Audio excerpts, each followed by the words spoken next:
System में कि Japan technology के मामले में सबसे आगे है। तो चलिए जानते हैं जापान की स्कूलों के बेहतरीन नियमों के बारे में।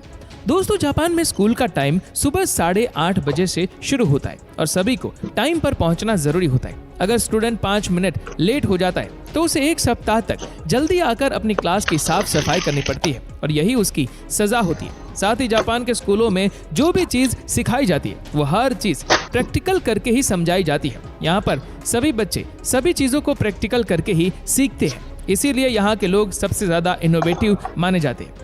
जापान के स्कूलों में छात्रों के लिए लंच के लिए एक ही मेन्यू सेट किया जाता है। वहाँ स्कूल लंच भी एक तय सिस्टम के हिसाब से ही बनाया जाता है। यहाँ पर न्यूट्रिशन को ध्यान में रखते हुए खाना बनाया जाता है। साथ ही सभी बच्चों को खाने से पहले प्रार्थना भी करवाई जाती है। ऐसा करने के पीछे जापान के लोगों का मानना है कि अन्न का बगाड़ कभी ना करें और इसके बाद सभी स्टूडेंट खाना शुरू करते हैं। साथ ही यहाँ के सभी टीचर्स और प्रिंसिपल्स भी यही खाना खाते हैं। इस तरह का नियम बच्चों में पारिवारिक वैल्यू स्थापित करने के लिए बनाया गया है।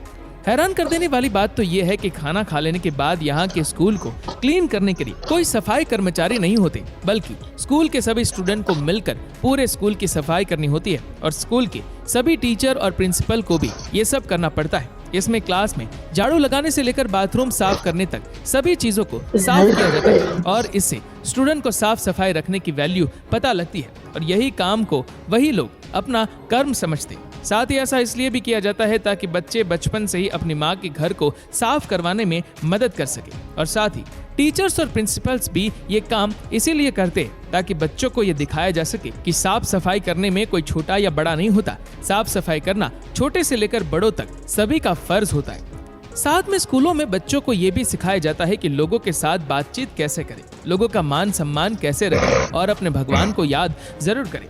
जापान में स्कूलों में ही बड़ों के सामने झुकने के लिए प्रेरित किया जाता है और ये स्कूल आते जाते वक्त करना जरूरी होता है। साथ ही जापान के सभी स्कूलों में सैटरडे और संडे छुट्टी भी रखी जाती है और सभी बच्चे सैटरडे और संडे अपने परिवार के साथ पूरा दिन अच्छे से वक्त बिताते हैं। साथ ही जापान में न्यू ईयर एक काफी इम्पोर्टेंट त्योहार है। आपको ये जानकर हैरानी होगी कि न्यू ईयर के दिन आपको सड़कों पर तो क्या कहीं पर भी कोई भी लोग दिखाई नहीं देंगे, क्योंकि सभी लोग न्यू ईयर पर अपने परिवार के साथ मनाते हैं। वहाँ सब समझते हैं कि परिवार एक व्यक्ति के जीवन का सबसे सुंदर उपहार है। वहाँ पर हर कोई अपने से सामने वाले व्यक्ति के साथ आदर और सम्मान से बात करते हैं। वहाँ सबको अभिवादन के साथ बुलाया जाता है। ये सब इन बच्चों को स्कूल में ही सिखाया जाता है। आप जानकर हैरान रह जाएंगे कि जापान के स्कूलों में 10 साल तक कोई भी एग्जाम नहीं लिया जाता। ऐसा इसलिए किया जाता है क्योंकि जापान के स्कूलों में ज्ञान से ज्यादा सभ्यता सिखाना जरूरी समझा जाता है। वहाँ ये माना जाता है कि स्कूल के पहले कुछ साल सिर्फ बच्चे के डेवलपमेंट पर ध्यान देना चाहिए,